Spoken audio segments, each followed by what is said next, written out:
énorme merci aux donateurs de ce mois. Si vous souhaitez, vous aussi, faire partie de ceux qui soutiennent le projet par vos prières, mais aussi par vos dons, vous trouverez dans la description le lien du Tipeee pour soutenir le projet. Je tiens à remercier par avance à tous ceux qui le feront, soit par la prière, soit par un don. Merci par avance à chacun d'entre vous pour les partages, les likes. Je vous souhaite une bonne vidéo. Bonjour, je m'appelle Adrien, j'ai 24 ans. Je viens de Belgique à la base et actuellement j'habite dans la région parisienne. Aujourd'hui, je vais vous parler de mon témoignage. Je vais vous parler de certaines choses que j'avais cachées dans ma vie et que Dieu m'a aussi poussé à révéler. Donc j'ai grandi en Belgique, du coup, voilà, j'ai eu une enfance assez normale avec ma famille qui est chrétienne et donc tous les dimanches, on allait à l'église, j'allais à l'école du dimanche. Voilà, c'était assez simple.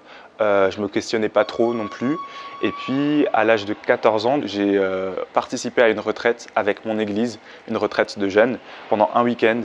Et c'est vraiment à ce moment-là que j'ai rencontré le Seigneur. Il y a eu quelque chose qui s'est passé dans mon cœur. J'ai commencé vraiment à lui parler et à avoir une relation avec lui. Et je lui ai demandé aussi des choses en particulier par rapport à mon appel, par rapport à ce qu'il voulait que je fasse pour lui. Et au fur et à mesure des mois, j'ai commencé à avoir dans mon cœur vraiment cet appel qui est arrivé. Donc voilà, j'étais converti, mais je ne m'étais pas encore fait baptiser. Seulement à l'âge de 16 ans, je me suis fait baptiser parce que je n'osais pas trop me faire baptiser aussi jeune, à 14 ans. Et à 16 ans, je me suis fait baptiser et voilà, ma vie chrétienne se passait plus ou moins bien. Elle n'était pas trop perturbée. À l'âge de 18 ans, je suis parti aux États-Unis pour mes études et aussi même dans le cadre de ce que Dieu m'avait mis à cœur que je puisse faire. Et donc, je suis parti aux États-Unis pendant 2 ans et demi au total. La première année, c'était hyper bien. Franchement, j'ai vraiment kiffé ma première année.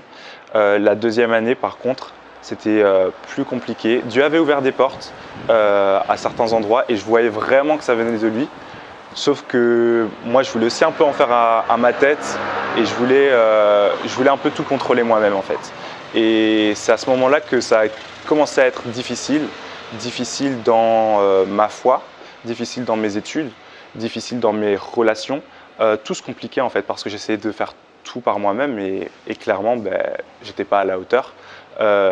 Et malgré tout, je m'entêtais.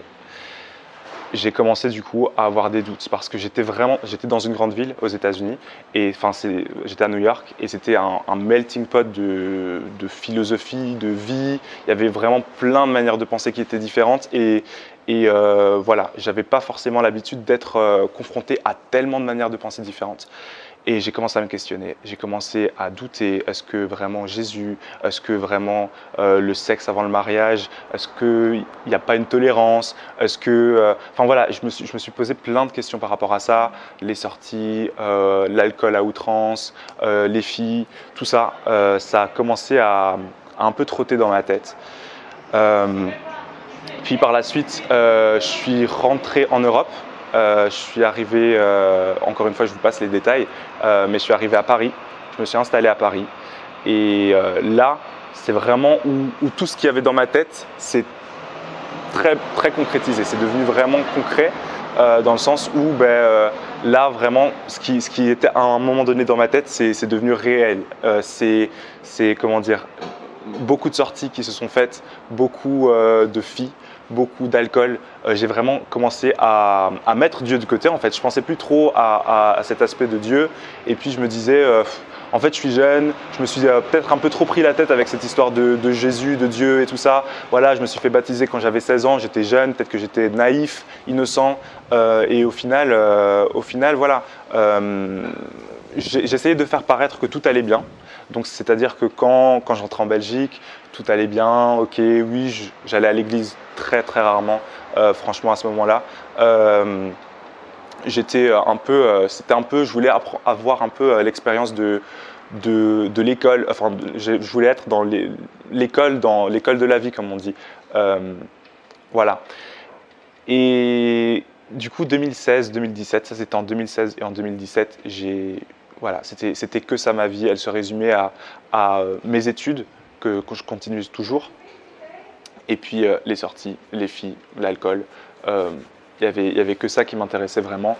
Et Dieu, ben, en fait, je l'avais comme mis en suspens. J'avais pas rejeté forcément, j'avais pas mis un veto sur Jésus ou quoi, mais c'est juste que je voulais plus trop me poser la question, je voulais plus me fatiguer à poser la question. Et ouais, c'était comme un désert spirituel en quelque sorte. J'avais même plus soif d'avoir quelque chose de spirituel dans ma vie en fait. J'y croyais plus trop, honnêtement.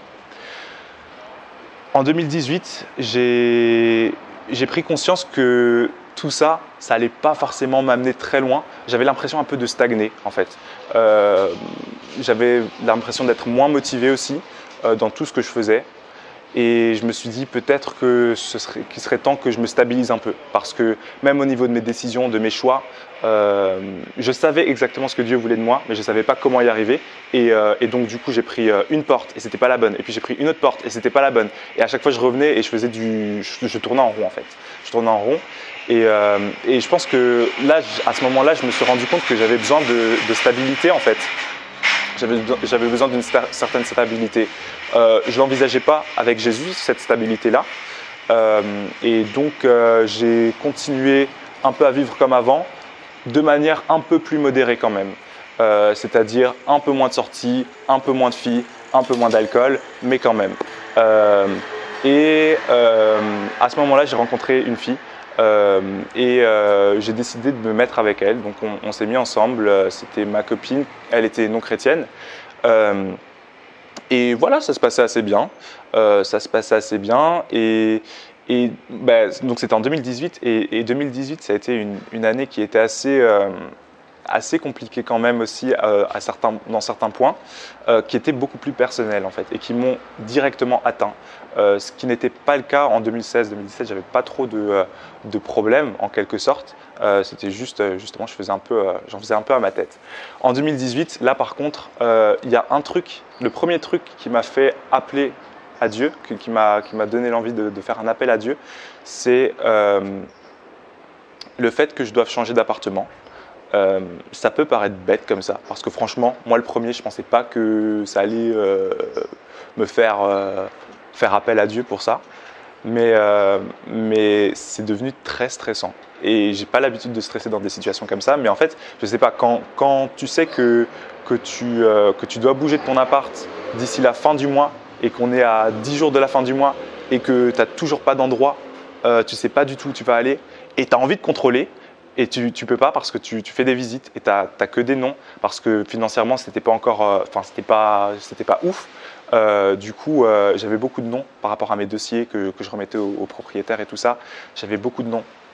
J'avais vraiment pris 2 semaines de congé où je faisais que des visites d'appart, et j'en ai fait des dizaines et j'avais que des noms. À Paris, c'est compliqué. Du coup, j'ai aussi un peu regardé à l'extérieur de Paris, mais malgré tout, j'avais que des noms. Et à ce moment-là, j'ai commencé à paniquer, vraiment. J'ai commencé à me poser des questions, et j'arrivais plus à dormir bien, j'arrivais plus à bien manger. Il n'y avait que ça qui occupait ma tête, qui occupait mes pensées.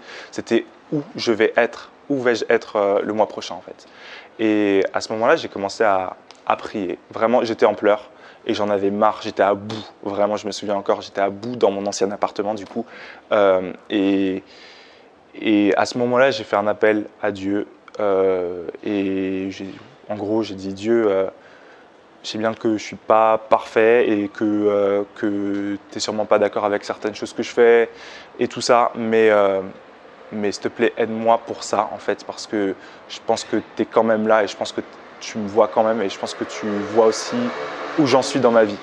Enfin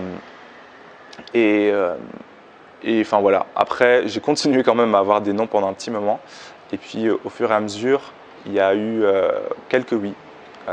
Et puis il y a eu un oui d'un appartement qui m'intéressait vraiment, et du coup j'allais le signer, mais je me disais que j'allais quand même encore faire quelques autres visites. Enfin bref, du coup j'ai terminé par une visite, et là c'était l'appartement de rêve. C'était vraiment l'appartement que je kiffais. Comme ça, je l'ai vu, je me suis dit waouh, ok, vraiment il est top. Mais ça venait d'une agence, et déjà les agences m'avaient dit, avec votre dossier monsieur, ça va être compliqué de passer par une agence, il vaut mieux passer particulier par particulier. Et j'ai quand même donné mon dossier, je l'ai remis, c'était le dernier appart que je visitais. Et puis 2 jours plus tard, je devais signer dans l'autre appart. Et au final, j'ai dit à Dieu ce soir-là, en fait, Seigneur, si jamais tu es là et si jamais tu m'écoutes, est-ce que tu peux faire en sorte que j'ai cet appart-là, en fait, parce que franchement, là, je verrai un miracle dans ça. Même si j'ai du mal avec toi encore pour le moment, mais je verrai un miracle dans ça. Et le lendemain matin, c'était un mardi, le mardi matin, il y a l'agence qui m'appelle et qui me dit que j'ai l'appart. Et là, je m'y attendais tellement pas, je m'y attendais pas du tout. Du coup, j'ai dit ok, d'accord, c'est sympa. J'ai un peu retenu le fait que j'avais prié, mais après, honnêtement, j'ai quand même continué un peu à vivre comme avant, dans le sens où je me suis un peu plus intéressé à Dieu à ce moment-là. Je parlais un peu plus à ma copine de l'époque de Jésus et tout ça. Je lui disais, peut-être qu'on pourrait aller à l'église. Et du coup, on est allé à l'église plusieurs fois, comme ça, mais de manière assez ponctuelle, sans y aller tous les dimanches ou quoi. Et je me souviens, il y avait un truc qu'un prédicateur avait dit quand j'étais là et qui m'avait parlé vraiment. Il m'a dit, il l'avait dit à l'assemblée du coup, mais j'avais vraiment l'impression que c'était moi. Il a dit qu'il y avait des gens qui étaient dans la ville, qui se trouvaient ici, qui étaient dans la salle et qui vivaient dans la ville en se cachant de tout ce qu'ils pouvaient faire, qui n'étaient pas en accord avec Dieu et qui n'étaient pas même en accord avec leur famille ou l'endroit où ils ont grandi en fait. Et je sais que c'était mon cas. Pourquoi ? Parce que quand j'étais en Belgique, tout paraissait... je révélais rien de ma vie à Paris. C'était plus ou moins toujours la même personne, le même chrétien, même bon chrétien. Du coup, je cachais vraiment cette partie-là de ma vie.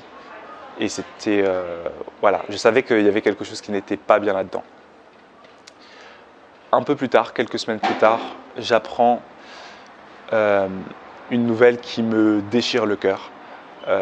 J'apprends qu'un membre très proche de ma famille, qui n'est pas vieux du tout, il a le cancer.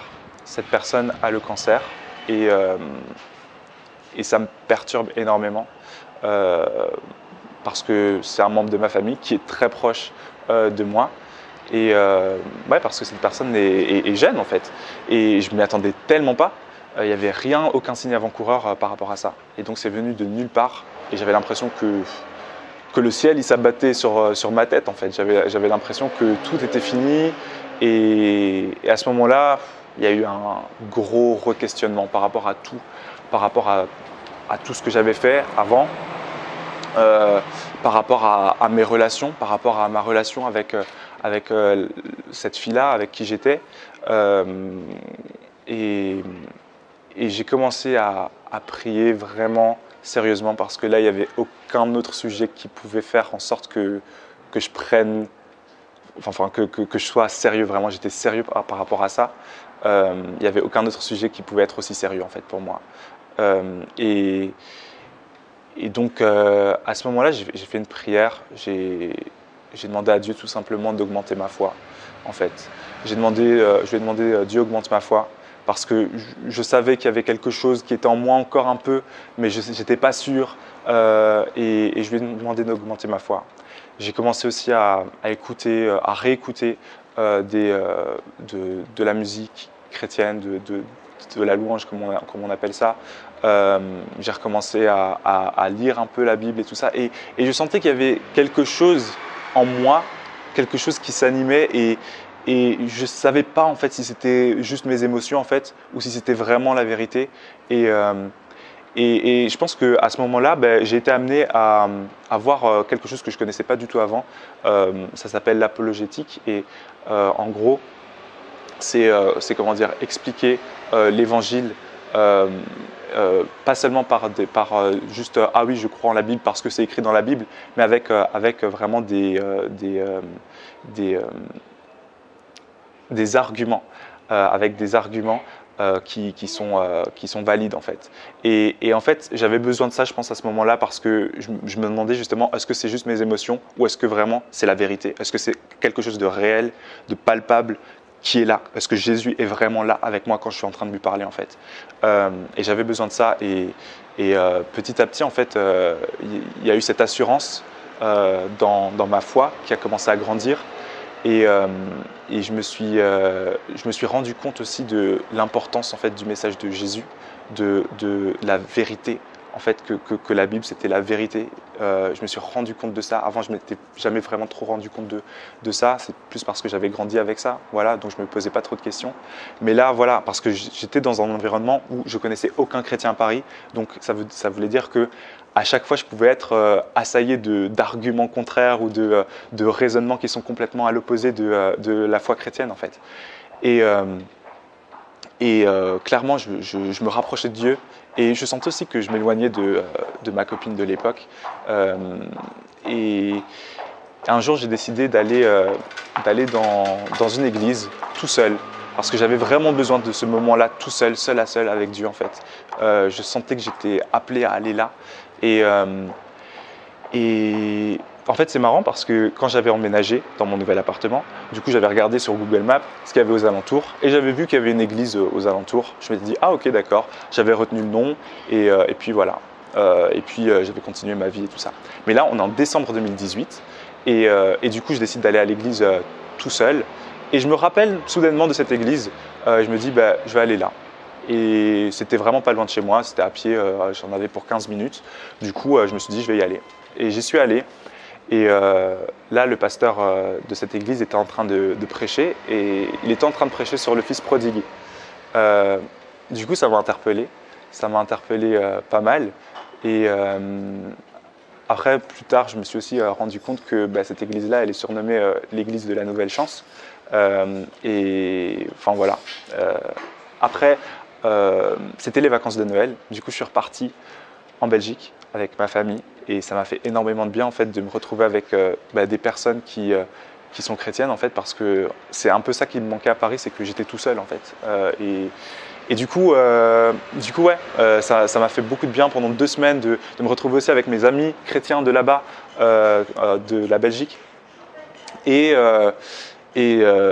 Dieu, de plus en plus dans mon cœur, il me mettait à cœur de vraiment laisser des choses derrière moi, laisser mes pratiques d'avant, sexe, sortie à outrance, alcool à outrance, et certaines personnes aussi, ma copine de l'époque, il m'appelait vraiment à laisser ces choses derrière moi en fait pour avancer avec lui, parce que je me rendais vraiment compte que si je voulais avancer avec lui, il y avait certaines choses que je devais laisser de côté. Et aussi pendant cette période de Noël là, j'ai vraiment eu aussi beaucoup de joie parce que la personne qui était très proche de moi, qui est très proche de moi et qui avait le cancer, elle était en rémission et elle était sortie de l'hôpital. Ça faisait des mois qu'elle était là-bas. Du coup, c'était aussi un gros soulagement. Mais pour autant, voilà, j'avais cette décision à faire par rapport surtout à ma copine et rompre avec cette fille-là. Et dès que je suis rentré à Paris, en fait, c'est ce que j'ai fait. C'était pas facile du tout parce que j'avais pas vraiment grand-chose à lui reprocher, mais enfin, j'étais tellement convaincu que Dieu il vivait en moi et que Dieu il me disait ça aussi à travers différentes personnes. Il me l'avait dit à travers sa parole, il me l'avait dit. Et du coup, ouais, c'était quelque chose que je devais faire. Et je me voyais pas tout simplement vivre avec quelqu'un qui n'allait pas partager la chose la plus importante pour moi. Jésus, voilà. Du coup, j'ai rompu et ça, c'était tout début 2019. Et puis, à partir de ce moment-là, je suis retourné dans l'église dans laquelle j'avais été tout seul et j'ai commencé vraiment à y assister de manière très régulière et j'ai vécu des choses hyper puissantes que j'avais jamais vécues auparavant en fait. Il y a comme un feu qui s'est allumé et que je voulais plus couvrir parce qu'avant en fait je pense que je voulais le couvrir et vous savez quand vous mettez un feu dans un vase et que vous le couvrez, il n'a plus d'oxygène et du coup il meurt. Je pense que c'est ce qui m'était arrivé et là je voulais plus le couvrir en fait. Je voulais vraiment que les gens ils voient que voilà, Dieu il m'avait transformé, il m'avait renouvelé en fait. Et malgré tout ce que j'avais fait avant, malgré mes moments difficiles et tout ça, ben, Dieu il me pardonnait et il m'accueillait malgré tout les bras ouverts comme le fils prodigue. Et ouais, du coup, à partir de ce moment-là, j'ai vécu des expériences extraordinaires avec Jésus. Et des choses qui m'ont fait ne plus douter du tout en fait, parce que je l'avais tellement vécu, c'était vraiment, là ça faisait vraiment partie de mon expérience avec lui que je pouvais plus dire ah non je sais pas en fait. Et voilà, au fur et à mesure aussi, ma première prière pour 2019, c'était aussi vraiment Seigneur, si je continue avec toi, je veux être entouré aussi de chrétiens. Je veux pas être tout seul. Je veux avoir des amis chrétiens. Je veux avoir une église en fait. Je veux avoir un entourage. Et bah, Dieu il me l'a amplement donné. Tout au long de l'année 2019, j'ai fait des rencontres extraordinaires avec des chrétiens et j'ai trouvé beaucoup d'amis chrétiens. Et Dieu m'a aussi rouvert un peu l'esprit sur l'appel qu'il m'avait donné quand j'avais 14 ans. Et donc, voilà, j'ai pu avancer avec lui et même encore à l'heure d'aujourd'hui. Il y a tellement de choses qui m'impressionnent. Je ne m'imaginais pas du tout pouvoir en être là aujourd'hui sans lui. En fait, il y a 1 an et demi, je ne me serais pas imaginé là du tout. Mais ouais, Dieu, il a vraiment fait beaucoup dans ma vie et 2019, ça a vraiment été une année de faveur. J'ai vraiment vécu beaucoup de... voilà, j'ai fait des rencontres extraordinaires en fait. J'ai rencontré tellement de personnes. Ouais. Donc voilà, c'est un peu la fin de mon témoignage. Du coup, j'ai caché beaucoup de choses pendant ces années-là par rapport à ma famille, par rapport à mon entourage aussi en Belgique, qui n'était pas forcément au courant parce que parfois, et je pense que c'est aussi un de mes traits de caractère, quand on est dans le mal, on ne veut pas forcément alerter les autres. On veut un peu se dire que tout va bien et que voilà, on n'a pas besoin de l'aide des autres, pas besoin de l'aide de Jésus ou quoi que ce soit. Et en fait, si, je pense que vos faiblesses, ça fait votre force aussi parce que justement, vous êtes fort avec Jésus. Moi, mes faiblesses, comme par exemple là, aujourd'hui, témoigner avec vous, je peux le faire, pas par mes propres forces, je peux le faire parce que je sais qu'il y a Jésus qui est avec moi et qui parle aussi pour moi là. Donc voilà. Et si j'ai un verset à vous donner, je l'ai lu il y a quelques jours et il m'a rappelé exactement la situation dans laquelle j'étais et je pense qu'il va servir aussi pour ce témoignage. C'est dans Proverbes chapitre 28, verset 13, qui dit « Celui qui cache ses transgressions ne prospère pas, mais celui qui les avoue et qui s'en détourne, il a la miséricorde de Dieu. » Et voilà, c'est ce que je vous encourage à faire, d'avouer vos péchés, d'avouer les choses que vous avez mal faites. Voilà, en tout cas, si je peux t'encourager aujourd'hui, je te dirais vraiment de ne pas te cacher, en fait, de ne pas te cacher devant le Seigneur parce que il voit déjà ce que tu es en train de faire. Il le sait, il le voit. Tu as juste à revenir vers lui, quoi que tu aies fait, que ce soit comme moi ou moins grave que moi ou plus grave que moi. Quoi que tu aies fait, en fait, tu peux toujours revenir vers lui parce qu'il t'accueillera les bras ouverts comme un père qui retrouve son fils qui était parti faire n'importe quoi à l'extérieur. Merci de m'avoir écouté en tout cas et je vous souhaite une bonne journée. Salut!